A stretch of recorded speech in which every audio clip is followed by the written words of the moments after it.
As the election campaign continues, eyes are on the common senatoriables who have started to make appearances for different parties.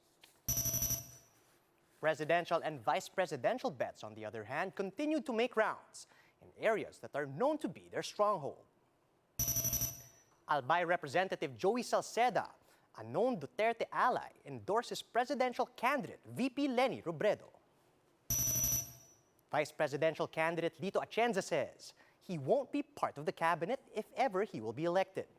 Instead, he would like to be a, quote, super assistant. And the BBM-Sara tandem won't be together in today's campaign, as they will be flying solo in Valenzuela and Nueva Ecija.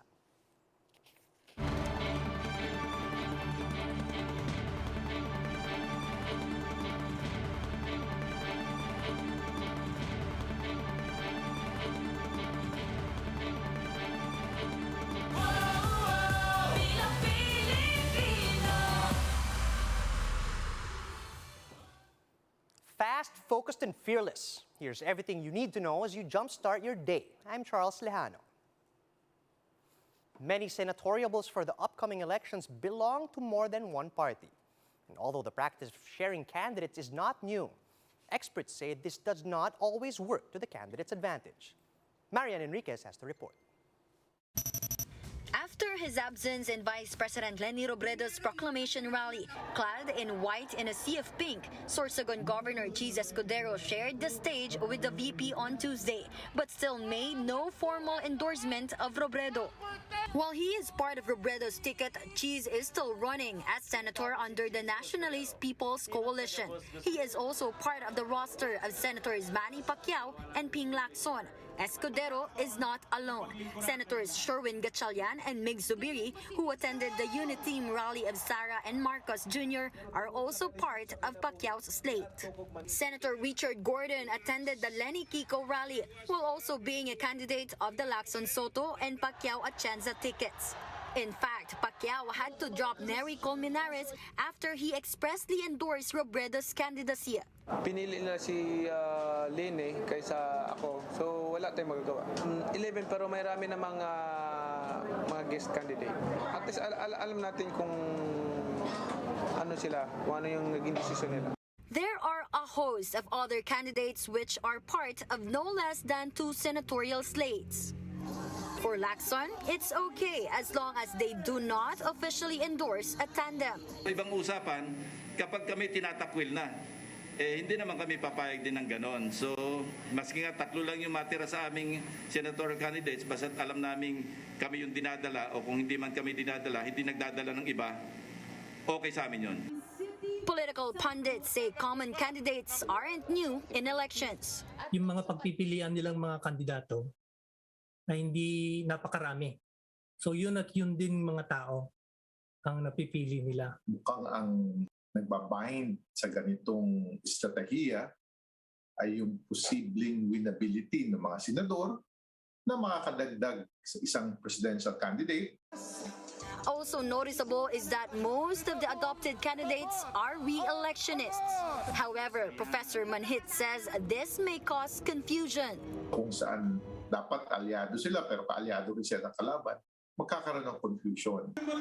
With senatoriables free to campaign without endorsing any tandem, experts believe it's more important than ever to vote based on principles and ideologies. For News 5, Marian Enriquez, we are One News. A political expert warns that voters will be on the losing end, with senatorial candidates appearing on 2 or more slates. Professor Jean Encinas Franco told One News' The Big Story that parties sharing senatoriables will only cause confusion among voters. She explained that aspiring legislators should have a clear stance on several issues, which is why them appearing in several slates, even as guest candidates, may spur confusion as to what they actually represent. The expert also noted that senatorial bets will become more pressured to take a stand in the coming months as the election draws near. And Franco added that presidentiables may eventually kick out some guest candidates who show disloyalty on what they represent. It's difficult if you confuse the people about where you stand on certain issues, which the candidates represent. I understand that they're just guest candidates, but then when you attend a proclamation rally, that means a lot. So the voters are not only confused; it also dilutes the idea of representation. Some presidential candidates continued to make rounds across the country on Wednesday to make their platforms known to Filipinos. A look at day 2 of the campaign period in this report from Romel Lopez. After starting with a bang on day 1 of the campaign period, candidates now do more legwork as the election season heats up. Save for one presidential aspirant, former Senator Ferdinand Marcos Jr. No agenda for the unit team after making a big splash at the Philippine Arena in Bulacan. But whether or not we'll get to see Marcos Jr. in future forums, his camp says it depends on the format. Mas na-appreciate ng tao yung 1-hour program na one-on-one. Mas maraming nasasagot extensively. If unity paused on Tuesday, Senator Manny Pacquiao's camp hit the ground running at the Pacman village in Sarangani. He touts the property as a fruit of his housing promise for every Filipino. Baka sabihin, pamulitika itong akin. Matagal ko nang inumpisahan nito bago pa ako napasok sa politika. Meanwhile, the tandem of Senators Ping Lacson and Tito Soto went to vote-rich Quezon City. Soto claims they got the support of QC Mayor Joy Belmonte. Belmonte, however, has yet to issue a formal endorsement for their bid. Manila Mayor Isko Moreno meanwhile conducted a sortie in Rizal on Wednesday. Moreno already secured the support of Cebu Congressman JP Garcia, but whether or not this means securing Cebu province, Moreno had this to say. Ayoko naman pangunahan si Governor Gwen. Si Congressman PJ, ano naman talaga, nagsuporta na yun. Tumutulong na si Kong PJ. As for Labor leader Leody de Guzman, he admitted lapses in securing Comelec's permit for their proclamation rally. Mayroong konting drama pero naniniwala ako na maayos yung problema. And Vice President Leni Robredo visited Sorsogon, where she held a rally with shared senatorial candidate Chis Escudero. Robredo also delivered a speech before their supporters and vowed to have an honest government if she gets elected. For News 5, Romel Lopez. We are One News. The DILG is now looking into first-day violations by candidates during the beginning of the campaign period. Meanwhile, the COMELEC is also calling on all candidates to make their supporters follow health protocols while campaigning. Greg Gregorio has the report. From shouting during motorcades to taking off face masks during crowded sorties, these were just some of the violations spotted on day 1 of the campaign season. Needless to say, COMELEC was disappointed. Kita naman natin na kaya naman kontrolin talaga kung gugustuhin. Ang problema kasi, yung kanilang mga supporters, yung mga nanonood sa mga rally nila at lumalaho, ay hindi nila na-control. Recall that in a November resolution, the COMELEC set up a campaign committee that shall regulate in-person campaign activities subject to an area's COVID situation. The Interior Department says it's now looking into each candidate's compliance to health standards. Kung makikita po natin na paulit-ulit na itong gagawin, we will have no recourse but to prosecute them, no, by filing charges against them.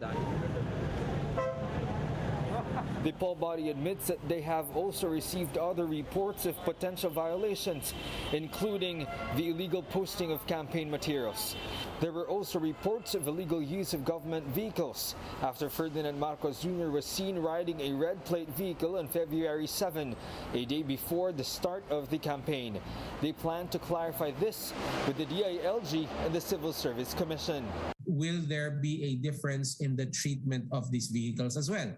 Will the accommodations extended to political officers cover also their assigned government resources?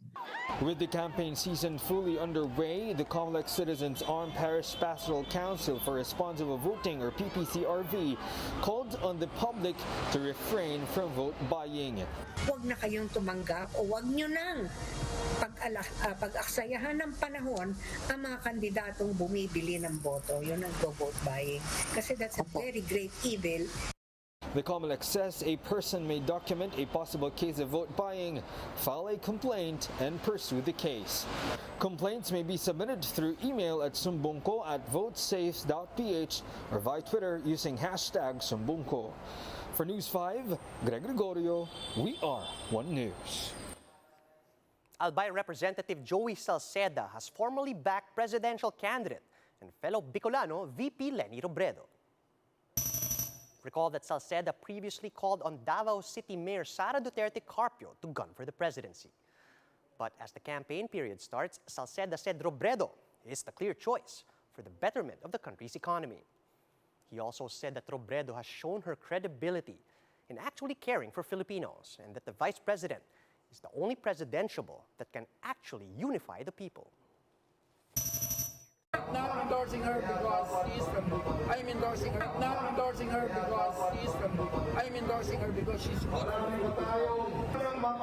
Kailangan naman magkaisa posisyon. Pag nagkaisa posisyon, panalo yan.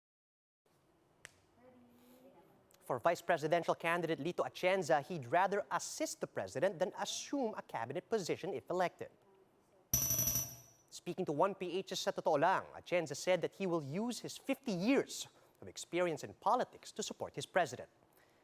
He also promised the people that if elected, he will never oppose the president and that he and presidential aspirant Manny Pacquiao will remain as a unit, comparing the posts to parental roles.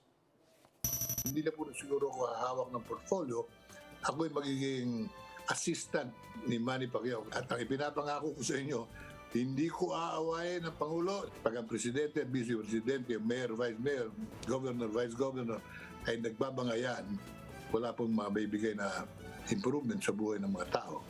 So I will be a super assistant president because I am only number 2 official of the land, but I'll give my best based on my 50 years experience paglaban sa korupsyon. It's day 3 of the campaign period and national candidates are just as busy as ever to win the votes of the Filipino people. The BBM-Sara unit team will be parting ways today with former Senator Bongbong Marcos heading to Valenzuela, while Davao City Mayor Sara Duterte will visit Cabanatuan. Vice President Leni Robredo, on the other hand, will finally leave Bicol and will attend various sorties around Batangas. Meanwhile, Manila Mayor Isko Moreno will make the rounds in Laguna starting 10 a.m. today. And the Lacson Soto tandem will be meeting the press in Green Hills. Partido Reforma's senatorial candidates Dr. Mingita Padilla, former PNP Chief Guillermo Eleazar, and former Makati Representative Monsur Del Rosario are expected to join the event. And that's how the day is shaping up to be. Join us again later at 9 a.m. as we monitor the day's biggest stories from sunrise to sundown. You can also catch One News on Signal Play. Just register for a free account at www.signalplay.com so you can stream One News live anytime and anywhere. I'm Charles Lejano. Mask on, wash hands, and stay safe, Philippines. We are One News.